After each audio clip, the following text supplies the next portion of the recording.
Second lecture में देखेंगे light के इंट्रोडक्टरी पोर्शन से आगे।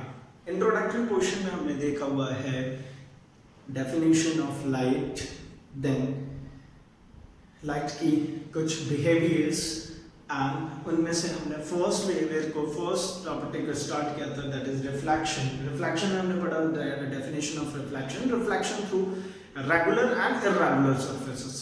तो इर्रेगुलर सरफेस में तो हमने सिंपली देखा था कि इर्रेगुलर है उसमें ज्यादा कुछ पढ़ने का मिलेगा नहीं, क्योंकि इर्रेगुलर मतलब कुछ डिस्क्राइब कर ही नहीं सकते। इर्रेगुलर है, रेगुलर का मतलब कि इसमें दो तरीके से मिल सकता है, या तो वो बिल्कुल प्लेन हो या फिर वो कर्व हो। कर्व का मतलब क्या था? स्फेरिकल। तो हमने पढ़ा था स्फेरिकल मिरर, दो तरीके के स्फेरिकल मिरर हमने पढ़े थे, कॉनकेव एंड कॉन्वेक्स। उसमें से first portion that is concave mirror के कुछ इंपॉर्टेंट पॉइंट्स पढ़े थे। फोकस क्या होता है, रेडियस क्या होती है, सेंटर ऑफ कर्वेचर क्या होता है, पोल क्या होता है, अपर्चर क्या होता है। अब हम पहले देखना चाहते हैं कि ये जो मिरर बनाया उसमें फॉर्म होती है इमेज। तो सबसे फर्स्ट देखते हैं प्लेन मिरर से कैसी इमेज फॉर्म होती है, फिर अपन देखेंगे कि स्फेरिकल मिरर से कैसी इमेजेस फॉर्म होती है। तो सबसे फर्स्ट हेड करते हैं हम इमेज फॉर्मेशन।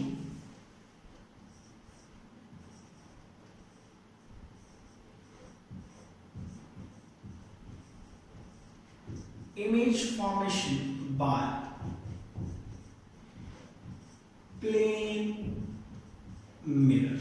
अच्छा, प्लेन मिरर से कैसी इमेजेस फॉर्म होती है? तो प्लेन मिरर से फॉर्म होने वाली इमेजेस की प्रॉपर्टीज लिखता हूं और मैं एक इमेज बनाता भी हूं। चलो देखिए, हमने ये रेगुलर अपने घर में देखा हुआ है, ये लेटरली इन्वर्टेड होता है। ये क्या बस या 180 डिग्री से लेटरली इन्वर्ट। तो सबसे फर्स्ट इसकी प्रॉपर्टी अगर मैं लिखना चाहूं, इसको मिरर, ये है प्लेन मिरर जो सीधे सिंपल। अब इसकी प्रॉपर्टीज लिखना शुरू करते हैं। Properties of image form by plane mirror. चलो, आपको भी पता है तो एक बार थोड़ा सा पॉज कीजिए वीडियो और एक बार रिवाइंड कीजिए, क्या क्या चीजें आपको पता है। मैं आगे बढ़ता हूं उससे। सबसे फर्स्ट तो मुझे दिख रहा है इसमें लेटरली इन्वर्टेड। सेकेंड क्या होता है, ये जो इमेज फॉर्म हो रही है उसको हम टच नहीं कर सकते। मतलब कि ये जो इमेज फॉर्म होती है वो इमेज होगी इमेजिनरी, या फिर आप कह सकते हो वर्चुअल इमेज फॉर्म होगी। थर्ड, ये जो इमेज फॉर्म होगी वो same size as object appeared and next same distance behind the mirror as object in front of the mirror। क्या है यार, एक बार मैं सब कुछ समझाता हूँ फटाफट। आपको लिख इसलिए दिया ताकि आप धीरे धीरे लिखते रहे इसको एंड समझते रहे। लेटरली इन्वर्टेड होने का मतलब क्या है कि हमें जो भी इमेज दिखती है वो लेफ्ट का राइट, राइट का लेफ्ट, मतलब कि 180 डिग्री से शिफ्टेड दिखती है। सेकंड अपन ने बात करी वर्चुअल इमेजेस। तो इमेजेस के बारे में थोड़ा सा एक बार देख लेते हैं। इमेज दो तरीके की होती है, एक होती है रियल और दूसरी होती है वर्चुअल। रियल का मतलब जैसे शैडो, सिंपल से आप समझते हैं। रियल का मतलब क्या है? शैडो। शैडो कैसे पता रियल? तो रियल के लिए कुछ प्रॉपर्टीज है, जरा समझना। रियल का मतलब क्या? किसी भी एंगल से देख सकते हैं। शैडो को आप किसी भी एंगल से देखेंगे वैसे ही दिखने वाली है। सेकेंडरी, ये वास्तव में रियल लाइट्स के इंटरसेक्शन से बनती है। जैसे अगर कोई शैडो बन रही है तो वास्तव में लाइट भी आती है, उसमें कुछ रुकावट पैदा होती है जिसके कारण वो शैडो बनती है।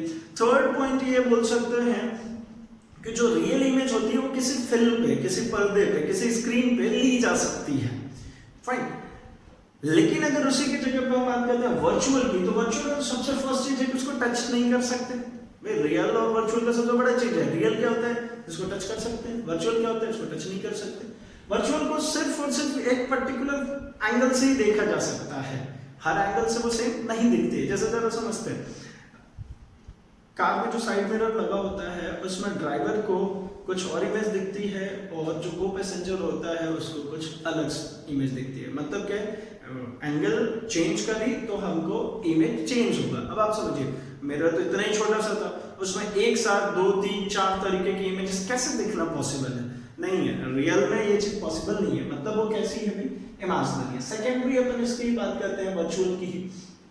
तो वर्चुअल इमेज को आप हर एंगल से नहीं देख सकते, वर्चुअल इमेज को किसी भी एक फिल्म पे, किसी स्क्रीन पे नहीं ले सकते। ये हमेशा बनेगी तो इन्वर्टेड होगी। क्या दिक्कत परेशानी? अब अपन आते हैं इसमें, जब मैंने नेक्स्ट लिखा third, same size as object appeared. इसका क्या मतलब है? ऐसा नहीं है कि मिरर में जिस साइज का ऑब्जेक्ट है उसी साइज का दिखेगा, नहीं। मिरर में जिस साइज का ऑब्जेक्ट वहां से अपीयर हो रहा है वैसा दिखेगा। क्या मतलब? मतलब मैंने एक मिरर रख दी नीचे और एरोप्लेन जा रही है ऊपर से, तो क्या एरोप्लेन की एक्चुअल साइज दिख जाएगी मिरर में? नहीं दिखेगी। मिरर में एरोप्लेन की जो साइज यहां से अपीयर हो रही है एरोप्लेन की, वही साइज दिखेगी। क्लियर है? एंड नेक्स्ट अपन बात करते हैं same distance behind the mirror as object in front of the mirror. मतलब ऑब्जेक्ट जितना मिरर के सामने होगा, इमेज हमें ऐसी अपीयर होगी कि वो उतनी ही पीछे बनी हुई है मिरर के। इससे भी समझ सकते हैं कि ये वर्चुअल है। कारण क्या है? मिरर तो इतना पतला सा ही होगा ना, उसको उतने पीछे डेप्थ कहां से आएगी? और अगर डेप्थ आ रही है तो इसका मतलब क्या है कि वो वर्चुअल है। तो लिख लीजिए आप, इसके बाद में थोड़ा सा आगे बढ़ता हूं।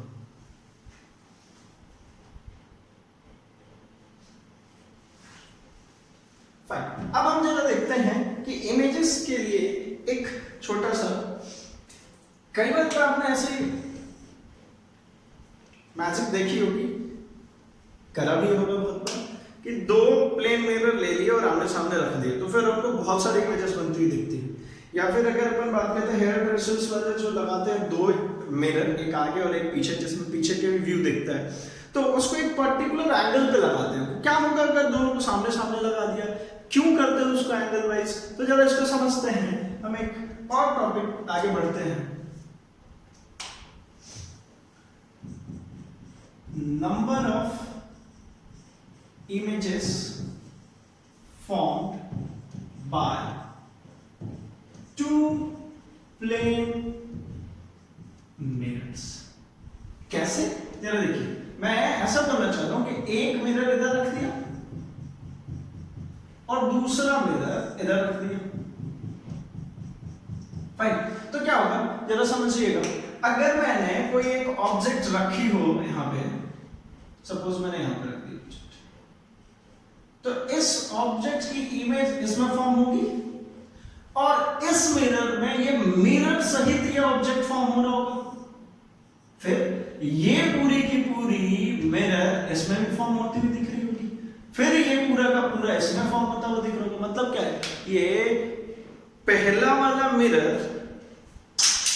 फर्स्ट टाइम पे पहला वाला मिरर और ये दूसरा वाला मिरर, पहले वाले मिरर को ट्रीट करेगा दूसरा वाला मिरर एज अ ऑब्जेक्ट और इसकी इमेज बनेगी इसमें।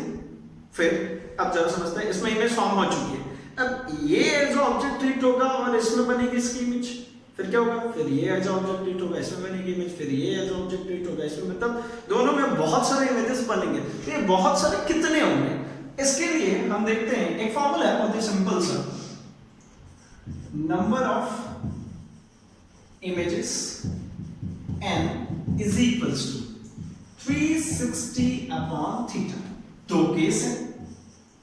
Case number 1, if n is odd number, then number of images will be n। and case 2, if n is even number, then number of images will be n minus 1। क्या कहा जरा देखते हैं एक क्वेश्चन के साथ में। अगर n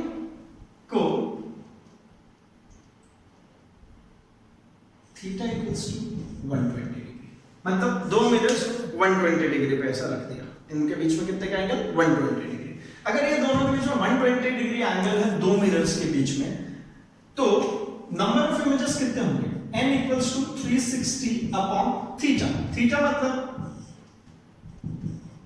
360 upon 120, that is equals to 3. Here n is odd number, hence number of images will be 3. लेकिन अगर हम एक और केस लेते हैं यहाँ पे, इस केस में थोड़ा सा देखते हैं, if theta equals to suppose 90 degree, then what? n equals to 360 upon 90, that is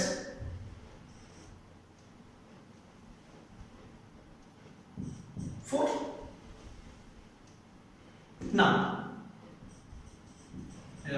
4 is even number, hence number of images will be 4 minus 1, that is n minus 1, which is equals to 3. Clear है क्या? इसका मतलब कि अगर दो mirror को रखते हैं एक दूसरे के सामने तो ये इस तरीके से नंबर ऑफ इमेजेस फॉर्म होती है। दो और केस है जो काफी इंपॉर्टेंट है, इसलिए इसको मैं बॉक्स में रखता हूं। क्या होगा, एक केस नंबर फर्स्ट देखिए, if theta equals to 0 degree and second देख लेते हैं theta is equals to 180 degree. Theta equals to 60 degree, now n equals to what, sorry theta equals to 0 degree, then n equals to 360 upon 0, that means मतलब infinite number of images बनेंगे। इसका क्या मतलब है कि दोनों मिरर कैसे हों, इसका मतलब है जब दोनों मिरर्स एक दूसरे के पैरेलल होंगी तब जाकर के दोनों के बीच का एंगल कितना होगा, 0। मतलब है when both the mirrors are parallel। और 180 डिग्री के केस में क्या होगा, n equals to 360 upon 180, that is equals to 2, but 2 हमारा आंसर नहीं होगा क्योंकि n-1 होता है, तो हम करते हैं n-1 क्योंकि ये क्या है भाई, इवन, तो n-1 मतलब क्या, 2-1, that is equals to 1। इसका क्या मतलब है कि मिरर एक दूसरे से 180 डिग्री पे, ये पहली मिरर हो गई और ये हो गई मेरी दूसरी मिरर। अब जरा बता ना, अगर यहाँ पे कोई एक ऑब्जेक्ट हो तो इसकी जो इमेज इसमें फॉर्म हुई होगी वो इसी में फॉर्म हुई होगी, इसमें तो फॉर्म होने से इसलिए इसमें नंबर ऑफ इमेजेस कितने आएंगे, 1। ये बात समझ में आ रही है कि क्यों माइनस कर देते हैं इसको उठा करके, तो वही इसको माइनस करने का यही फंडा होता है कि ऑब्जेक्ट को काउंट नहीं करते। कोई दिक्कत है यहाँ तक में, आप इसको थोड़ा सा नोट डाउन कर लें, फिर हम इसके बाद आगे बढ़ते हैं स्फेरिकल मिरर के ऊपर।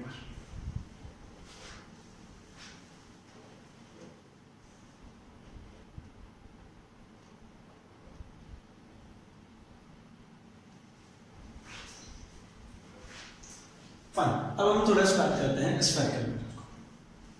इसको हटाता हूं। स्फेरिकल मिरर से इमेजेस कैसे फॉर्म होगी वो याद करना बड़ा ही आसान काम है। देखने में बड़ा ही टिपिकल लगता है लेकिन बहुत ही आसान है। मैं बिल्कुल आपको टिप पे इसको याद करा दूंगा, आप थोड़ा सा बस पेशेंस के साथ में देखते रहें और थोड़ा सा समझें तो ये पूरे टिप पे याद हो जाएंगे। एंड इसके जो रे डायग्राम है पूरे, ये डिस्क्रिप्शन में आपको अलग से इमेजेस के साथ में मिल जाएगी, या फिर ये आपको जो नोट्स आपको दिए हैं उस नोट्स में आपको ये मिल जाएगा। मैं सिर्फ और सिर्फ यहाँ पे कैसे फॉर्म होती है, कहाँ फॉर्म होती है, क्या साइज होता है, क्या नेचर होता है, सब इतनी सी बात करूंगा। मैं इमेजेस को अगर यहाँ पे बनाता हूँ तो थोड़ा सा टाइम ज़्यादा लंबा खिंच जाएगा, इसलिए आपको वो डिस्क्रिप्शन में मिल जाएंगे, नोट्स में आप देख सकते हैं। चलिए, तो image formation bye concave mirror सबसे फर्स्ट देख लेते हैं। देखिए, अगर पिछले वीडियो में अगर आपने ये चीज नहीं देख पाएंगे तो भी आप यहाँ पे कवर कर सकते हैं। जरा देखिए,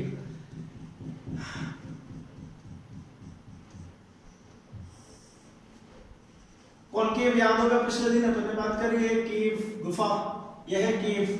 एंड ये इसको कहते हैं क्या, पोल। ये हमारा XY का था प्रिंसिपल एक्सिस, ये P हमारा है पोल।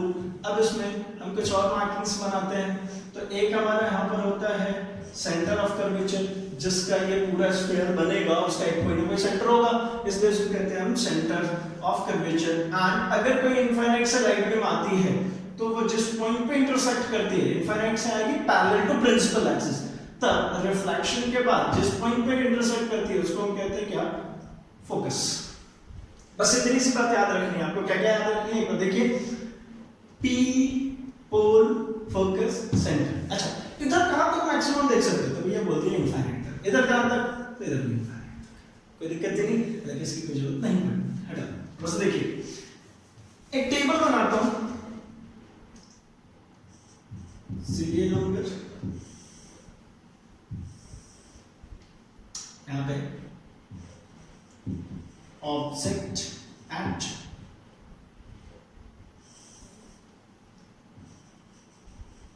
Image at nature science. बहुत ही आसान है, जरा देखिएगा यहाँ पे कितने आइडेंटिफाइंग पोजीशंस हो सकती हैं।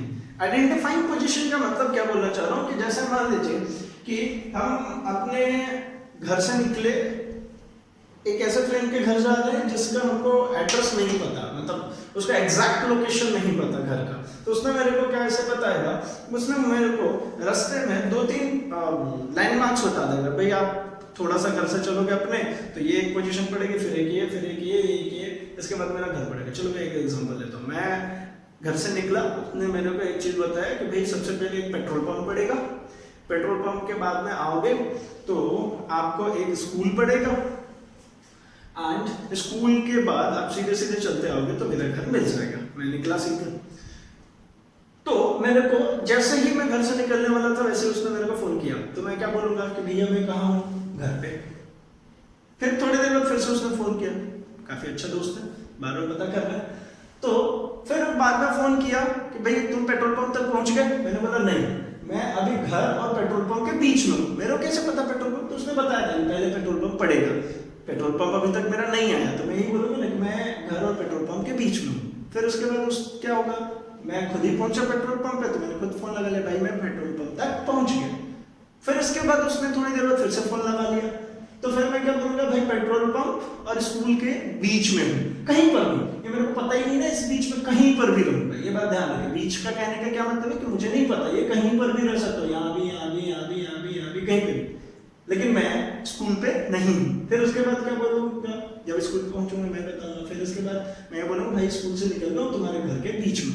जरा समझ में क्या मैंने बोला, मैं ये बोलना चाह रहा हूँ एक्चुअली कि सबसे फर्स्ट मैं ये बोल सकता हूँ कि मैं कहां पर ऑब्जेक्ट को रखूंगा, इनफाइनाइट पे। दूसरे में मैं क्या बोल सकता हूं कि मैं ऑब्जेक्ट को कहां रखूंगा, इनफाइनाइट और सेंटर ऑफ कर्वेचर के बीच में, तो between infinite and C. Third क्या बोलूंगा, इसी सी पर। फोर्थ कहां होगा, between C and F. And fifth कहां पे होगा, एफ पे खत।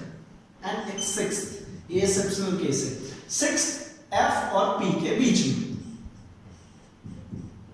Between F and P.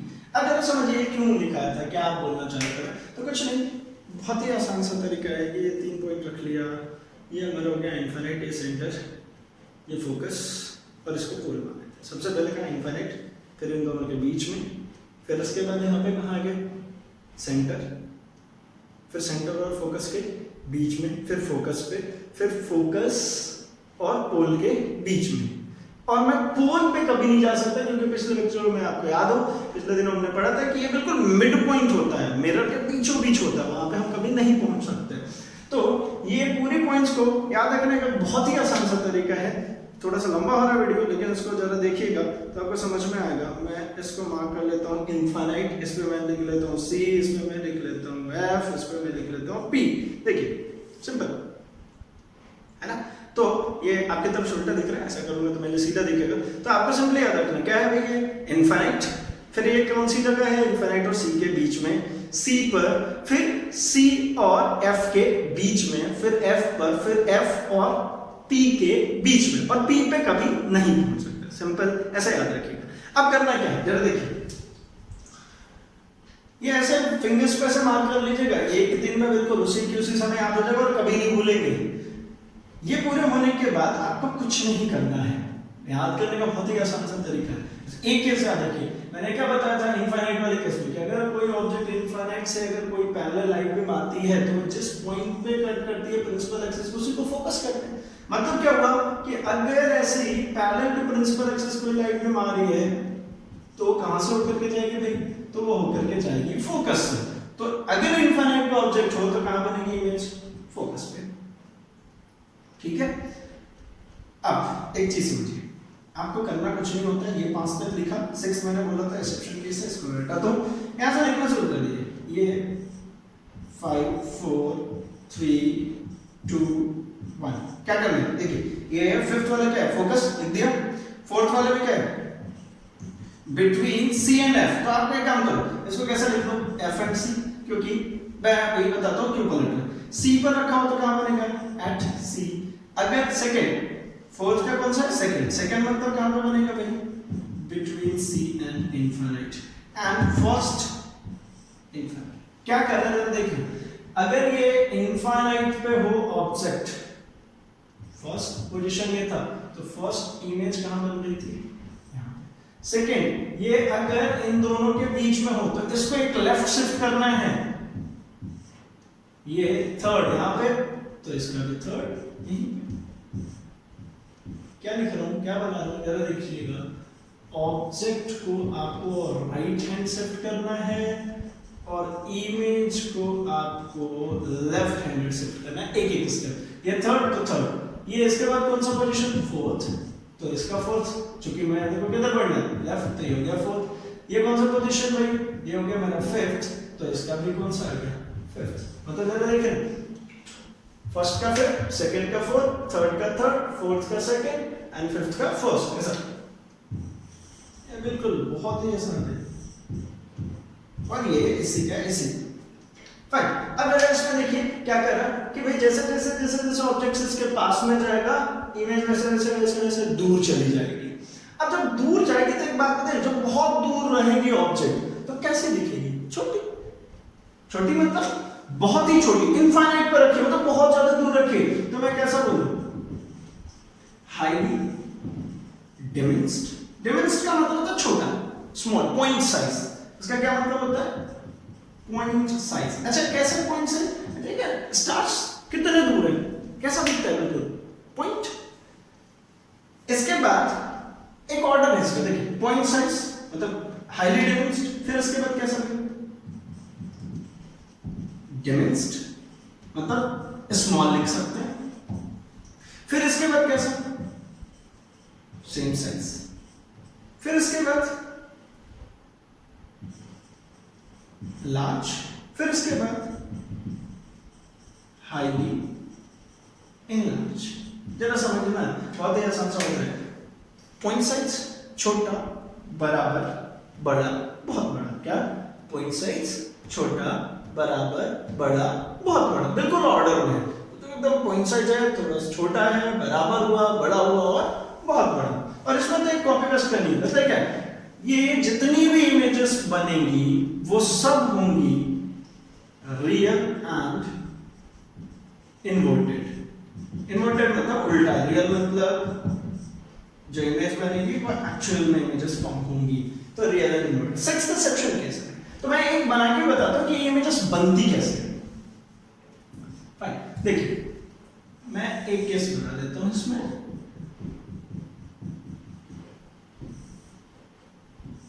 अच्छा, इसको बनाने का भी बड़ा आसान सा तरीका है। आप इसके बाद ये ड्रॉ मत कीजिए, पहले आप इसको ड्रॉ कर लीजिए, फिर इसके बाद आप इसको ड्रॉ कीजिए। अब मैं नहीं करना शुरू करता, देखिए क्या है, एक बात में समझ में आ जाएगी। ए भी एक ऑब्जेक्ट है, ये लाइट बीम गई पैरेलल टू प्रिंसिपल एक्सिस, तो यहाँ पर रिफ्लेक्ट होकर के आएगी, तो कहां से होकर जाएगी, फोकस, इसमें नाम दे दिया। दूसरा ये एक लाइन लेकर सीधी गई है और इसी पर वापस आ गई, तो मतलब ये कौन होगा, सेंटर। अब ये इसी पर क्यों वापस आ गई, ये इधर से अलग से रिफ्लेक्ट होकर के क्यों आ रही, तो जरा देखना, ये क्या है, यहाँ से आप सेंटर से जो चल के गई है रेडियस, ये इतना सा पोर्शन क्या है रेडियस। रेडियस का मतलब क्या है, सर्कमफेरेंस में कितने का एंगल, यहाँ पे एंगल कितने का फॉर्मूला होगा 90 डिग्री। तो इंसिडेंट एंगल 90 डिग्री का, तो रिफ्लेक्टेड एंगल भी 90 डिग्री, मतलब जिस पाथ पे आई उसी पाथ पे वापस चलेगी। ध्यान रखिए फिर से, सेंटर से जो लाइट बीम आएगी वो वापस से उसी पे चले जाएगी, क्योंकि इंसिडेंट है 90 डिग्री, तो सॉरी इंसिडेंट एंगल 90 डिग्री, तो रिफ्लेक्टेड एंगल भी 90 डिग्री। और इन दोनों के इंटरसेक्शन से देखिए ना, इस टॉप से एक लाइट बीम चली थी, ये दोनों का टॉप यहाँ पे मिल रहा है, तो इन दोनों के इंटरसेक्शन से जो फॉर्म होगा ये टॉप ऑफ द इमेज होगा, कहते हैं बी डैश, और इसको नाम देते हैं ए डैश। मतलब ये ए भी ऑब्जेक्ट था और इसकी इमेज कैसी फॉर्म हुई, ए डैश बी डैश, मिला भी लेते हैं ना। इधर देखिए ये सेंटर और इधर क्या होगा इनफाइनाइट। यहाँ पे इनफाइनाइट में जब ऑब्जेक्ट रखा है तो देखिए ऑब्जेक्ट दिख ही नहीं रहा, इसलिए पैरेलल खींच दिया। यहाँ पे ऑब्जेक्ट दिख रहा है, मतलब इनफाइनाइट और सेंटर ऑफ कर्वेचर के बीच में, तो ये वाली केस है इनफाइनाइट और सेंटर ऑफ कर्वेचर। इमेज कहां पे बननी चाहिए भाई, तो इमेज बनी है हमारी फोकस और सी के बीच में। ये देखिए हमारी इमेज बनी फोकस एक्स, ये रियल है, हाँ वास्तव में ये लाइट में ऐसे रिफ्लेक्ट होकर क्या आ रही है, डॉटेड नहीं बनाई, मतलब रियल है। इसके बाद देखिए डिमेंशन छोटी बनी है, इतना बड़ा ऑब्जेक्ट था इतना छोटा सा, कोई दिक्कत परेशानी, ये वाली बात समझ में आई होगी मेरे हिसाब से। अच्छा ये मैं थोड़ा सा स्किप कर रहा था कि ये उल्टा क्यों कर दिया था, मतलब सी एंड एफ था तो एफ एंड सी क्यों, क्योंकि लेफ्ट से राइट चल रहे थे इसलिए, और ऑब्जेक्ट जो चल के आता है वो राइट से लेफ्ट चल के आ रहा था, इसलिए कोई बड़ा दिक्कत की बात नहीं है, आप उल्टा भी लिख सकते हो। अब आज मैं और थोड़ी सी बात कर लेता हूं मैं, एक और केस जो सिक्स्थ वाला है, इसमें क्या होगा, जब सिक्स्थ केस को समझिएगा, ये इंपॉर्टेंट है थोड़ा सा, मैं इस पर मार्किंग नहीं कर देता हूं। मैं फर्स्ट, ये हो गया मेरा सेकंड, ये मेरा हो गया सिक्स्थ वाला, मैं बीच के स्किप कर रहा हूं, मैं आपको नोट्स में ये पूरे दे दूंगा। चलिए इसमें देखते हैं सिक्स्थ। सिक्स्थ में आपको ऑब्जेक्ट को रखनी है फोकस और पोल के बीच में, तो थोड़ा सा पास में रख लेता हूं मैं। ये हो गया मेरा पोल, और ये एक लाइट बीम गई, एक लाइट बीम तो इसको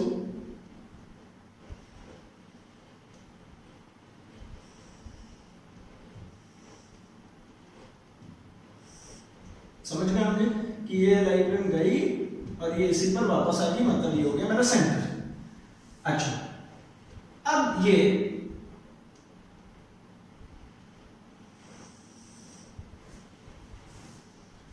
हमारे फोकस से थोड़ा सा अंदर रखा हुआ है ये ऑब्जेक्ट, ये आगे की तरफ तो मिलती हुई दिख नहीं रही, तो इसका क्या होगा, जैसे इसको आगे बढ़ाया इंटरसेक्ट हो गई, ये आगे की तरफ इंटरसेक्ट नहीं होगी, तो ये इंटरसेक्ट नहीं होगी, तो काम करो इसको पीछे बढ़ाते हैं।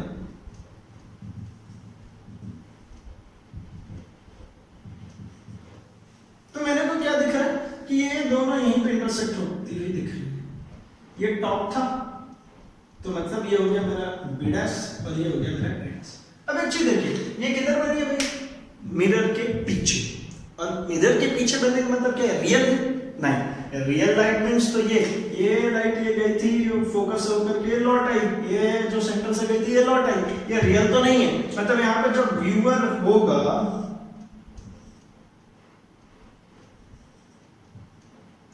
जब यहाँ पे व्यूअर होगा तो ही उसको ये दिख रहा होगा ऑब्जेक्ट की इमेज, अदरवाइज नहीं दिखेगी। इसमें आप कहीं से भी देख सकते, इसमें नहीं देख सकते।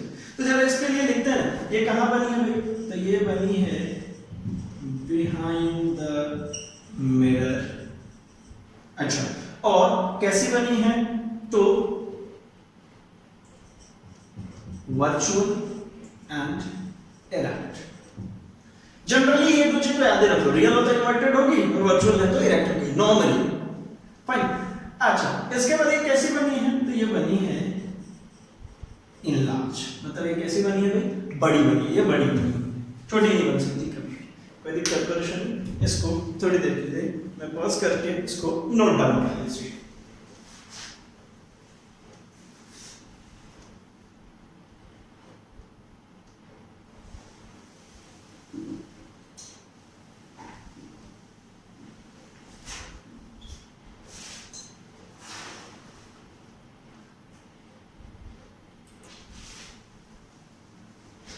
Image formation bye concave mirror के बाद हम जरा देखते हैं कि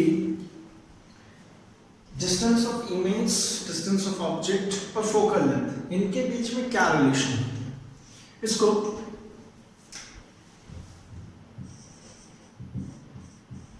मिरर फॉर्मूला के नाम से भी जानते हैं। जरा इसके लिए समझते हैं। 1/f equals to 1/u plus 1/v। क्या है ये u v? तो एक बार देख लेते हैं।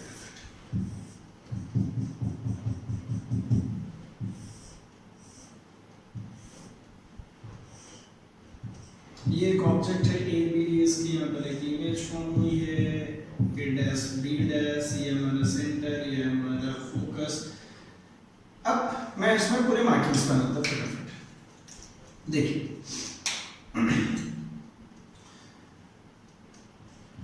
ये जो डिस्टेंस है पोल से, इसको हम कहते हैं फोकल लेंथ। ये जो डिस्टेंस है पोल से ही इमेज की, इसको हम कहते हैं v। ये जो डिस्टेंस आएगी हमारी centre of curvature and pole के बीच में, इसको कहते हैं हम रेडियस r। एंड ये जो डिस्टेंस होगी इसको हम कहते हैं u, दैट इज ऑब्जेक्ट। मैं यहां पे लिख देता हूं f फोकल लेंथ। ये किसके बराबर है? तो ये है FB। देन A'(P), इसको कहते हैं हम A'(P), V से डिनोट करते हैं, और ये डिस्टेंस ऑफ इमेज। फिर है हमारे पास CP, इसको हम R से डिनोट करते हैं, और ये है रेडियस ऑफ कर्वेचर। एंड जो हमारा है AP, जिसको हम U से डिनोट करते हैं, ये है डिस्टेंस ऑफ ऑब्जेक्ट। 2-3 पॉइंट्स यहां पे याद करेंगे, देखेंगे। First, each distance will be measured from पोल। सभी की सभी डिस्टेंसेस कहां से मेजर की जाएगी? पोल से। देखिए सब में P P P P, मतलब सभी डिस्टेंसेस कहां से मेजर की जाती है? पोल से। पोल चूंकि मिरर का मिड पॉइंट होता है, तो ऑब्वियसली वहीं से सारी की सारी डिस्टेंस मेजर की जाएगी। तो यही रिलेशन है एक फोकस ऑब्जेक्ट के डिस्टेंस और इमेज के डिस्टेंस के बीच में, that is 1/f equals to 1/u plus 1/v। इसका जो डेरिवेशन पोर्शन है, जो डेरिवेशन है वो next that is 12th class में पढ़ना है। 10th क्लास में ये सारी चीजें नहीं है, तो चूंकि हम ये सिर्फ फाउंडेशन के लिए बना रहे हैं, तो फाउंडेशन के लिए सिर्फ इतना सा सफिशिएंट है ये फार्मूला। अब इसमें देखते हैं हम थोड़ी सी चीजें और। ये सभी डिस्टेंसेस अगर पोल से काउंट होगी और पोल को मिड पॉइंट बोला है, तो इसके लेफ्ट हैंड साइड में और इससे राइट हैंड साइड में साइन वेरी करता है, जिसको हम कहते हैं साइन कन्वेंशन। साइन कन्वेंशन बहुत ही सिंपल है। बहुत सारे लोग भूल जाते हैं कि कॉनकेव में क्या होता है, कॉन्वेक्स में क्या होता है, ऊपर कैसा, नीचे कैसा, कुछ नहीं, सिंपल। आप एक चीज समझो ना, ये जस्ट नंबर लाइन के तरीके से ही है। ये हो गया हमारा पोल, फाइन। अब पोल से, पोल मतलब जैसे नंबर लाइन में क्या बनाते थे, ओरिजिन O0, तो इससे राइट साइड में बढ़ेंगे तो सारी डिस्टेंस कैसी रहनी है? पॉजिटिव। इससे अगर लेफ्ट साइड में बढ़ेंगे तो सारी डिस्टेंसेस कैसे? नेगेटिव। ऊपर कैसी? पॉजिटिव। और नीचे कैसी होगी? नेगेटिव। अब इसको थोड़ा सा मैं समझा भी देता हूँ। इसमें आते हैं हम, थोड़ा सा देखते हैं। यहाँ पे अगर मैं बात करूं इस पर्टिकुलर डायग्राम में, तो इस पर्टिकुलर डायग्राम में आपको क्या क्या चीजें दिख रही है? तो जरा देखिएगा, इस पर्टिकुलर डायग्राम में मेरे को दिख रहा है कि जो FP है वो P से लेफ्ट हैंड साइड में है, मतलब फोकस कैसा लिखोगे? Negative of f। जो यहाँ से V है, ये भी किधर है? लेफ्ट हैंड साइड में, तो नेगेटिव ऑफ v। R जो है वो भी P से किधर है? लेफ्ट हैंड साइड में, तो R भी कैसा है? नेगेटिव। और ऑब्वियसली U भी कैसा हो जाएगा? Negative of u। तो ये पॉजिटिव कब होगा? तो 2-3 चीजें और देखते हैं, मानते हैं यहाँ पे ही 1-2 और पॉइंट्स लिख देता हूं। हाइट ऑफ इमेज h' जो कि क्या है? a' b' and height of object, इसको नेम करो h, ये कौन है ए बी। तो अब यहाँ पे मेरे को एक चीज बताइए, h कैसा है और h डैश कैसा है। तो देखें एक बार, तो h कैसा है, h मतलब ये h है, ये किधर की तरफ है, ऊपर की तरफ, h डैश की तरफ है, नीचे है। तो इस p से ऊपर होगा तो कैसा होगा, पॉजिटिव, मतलब h कैसा है पॉजिटिव और h डैश कैसा है नेगेटिव। कोई दिक्कत परेशानी, बहुत ही आसान सा है। एक और फॉर्मूला ही के फिर से देख लेते हैं, twice of f is equals to r। ये जो फोकल लेंथ है इसका डबल होता है कौन, रेडियस। ये पहले भी देख चुके हैं, मैं इसलिए यहाँ पे लिख रहा हूँ क्योंकि न्यूमेरिकल क्वेश्चंस जब स्टार्ट करेंगे हम तो इनकी जरूरत पड़ने वाली है हमको। ये इतना सा अगर क्वेश्चन क्लियर हो, साइन कन्वेंशन क्लियर हो, तो हम थोड़ा सा और आगे बढ़ जाते हैं इसी टॉपिक में। देखते हैं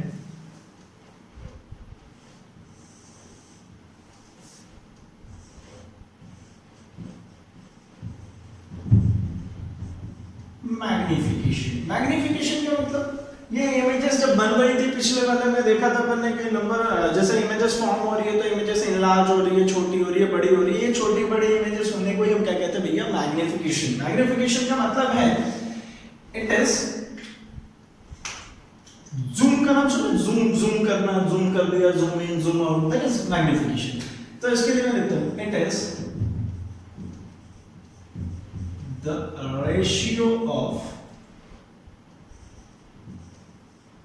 dimension of image with respect to object। भाई जो हमारे पास होगा उसी से तो डिवाइड करेंगे। तो रेशियो का मतलब क्या है, मैग्निफिकेशन पे m से डिनोट किया, क्या लिखा, dimension of image upon dimension of object. मतलब ये हो गया, अगर मैं इसमें मैग्निफिकेशन की बात करूं तो magnification equals to height of image upon height of object. अगर मैं कॉनकेव मिरर में बात करूं तो m जो लिखेंगे वो height of image upon height of object के टर्म में अगर लिखते हैं तो हाइट ऑफ इमेज हमेशा नीचे ही बनी, मैक्सिमम केस में जो बनी है 6 के 6 केसेस वहां पे कैसी बनी हुई है, ये नीचे बनी है, और ऑब्जेक्ट की तरह ऊपर, सॉरी 5 केसेस में शुरू के यही बनी हुई है। तो जरा देखिए इसमें क्या लिखेंगे, मैग्निफिकेशन में हाइट ऑफ इमेज मतलब negative of h upon negative of h dash upon h। मतलब अगर इसी तरीके से हम लिखना चाहें magnification height of image upon height of object, इसी तरीके से एक और चीज हो सकती है क्या, distance of image upon distance of object. मतलब इसको v और u के टर्म्स में भी लिख सकते हैं, हाइट के टर्म्स में भी लिख सकते हैं, इसलिए मैंने लिख दिया था यहाँ पे dimension of object upon dimension of image. अच्छा, तो अब यहाँ पे थोड़ा सा और आगे की तरफ अगर बढ़ करके देखना चाहें तो हम एक काम कर सकते थे, इमेज और ऑब्जेक्ट में इस u और v की वैल्यूज उठा के रख सकते हैं। हालांकि ये भी 10th क्लास तक में इतना नहीं है, न्यूमेरिकल क्वेश्चन में जरूर है, तो मैं क्वेश्चन ही ले लूंगा न्यूमेरिकल में ताकि ये चीज समझ में आ जाए। ये है हमारा मिरर में टोटल पोर्शन, यहाँ पर आकर के हमारा मिरर ओवर हो जाता है, मिरर का जितना भी काम है यहाँ पर आकर के ओवर हो जाएगा। फाइन, अब इसके बाद हम नेक्स्ट में देखेंगे रिफ्रैक्शन।